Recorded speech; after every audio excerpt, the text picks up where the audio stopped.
But Venezuela's inflection point providing some hope for so many Venezuelans who never thought this day would come. Here is a representative from the Venezuelan opposition leader, Maria Machado. This is her spokesperson. Watch. We cannot describe how happy we feel. We still don't believe what happened. We thought we were dreaming. And we have been dreaming with this moment for 26 years. And this is something that we were, of course, expecting, but we didn't know that it was going to be that fast. Joining me is someone who knows those emotions personally. Daniel DiMartino, a Manhattan Institute fellow, was born in Venezuela. His family emigrated there from Italy.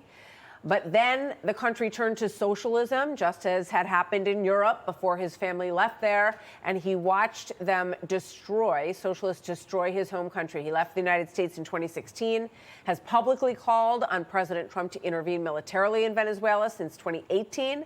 He was at the Manhattan courthouse this morning as Maduro made his first appearance. Daniel, welcome. And congratulations, because the fight that you've been fighting came to fruition over this weekend. Give me a sense of your emotions as you were in that courthouse this morning, what you saw, what it was like. I saw so many Venezuelans outside, some of whom recognized me and hugged me, and I recognized them, and it was a really beautiful moment. And then, you know, to be honest, I got a little angry because I turned my head a little bit and I saw a lot of socialist Americans, many of whom I think are paid activists, with signs that said, "Free Nicolas Maduro, free the president of Venezuela." Let's show everybody that, because we have a piece of tape of that. Let's play that. I took a lot of pictures, too. There it is. There it is. On Saturday and the kidnapping of President Maduro, we have seen a clear and blatant violation against international law. We want justice, you say. How? Yeah. What's your reaction when you see that, Daniel?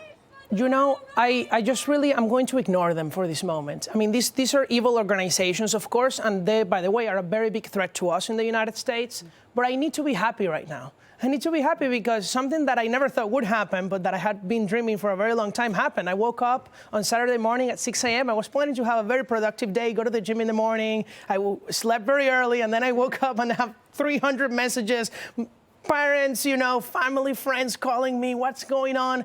And then it's Maduro is captured. I see the videos. I see the strikes in Venezuela. This is like my favorite dream, like what is happening. So maybe reality is setting in for me, just like it is setting in for Maduro that now he's arrested here. So you said something very interesting. You wrote a piece for the Daily Wire. You wrote a piece for the New York Post. You talked about our new mayor's reaction as well, which you can comment on if you like as well. But one thing I found very interesting, you said his regime was never a one-man dictatorship. It's a narco-state network that includes generals, intelligence officials, judges, governors, foreign terrorist allies, Tren de Aragua, Cuban spies, Iranian operatives that did not disappear overnight. What happens next? Yes.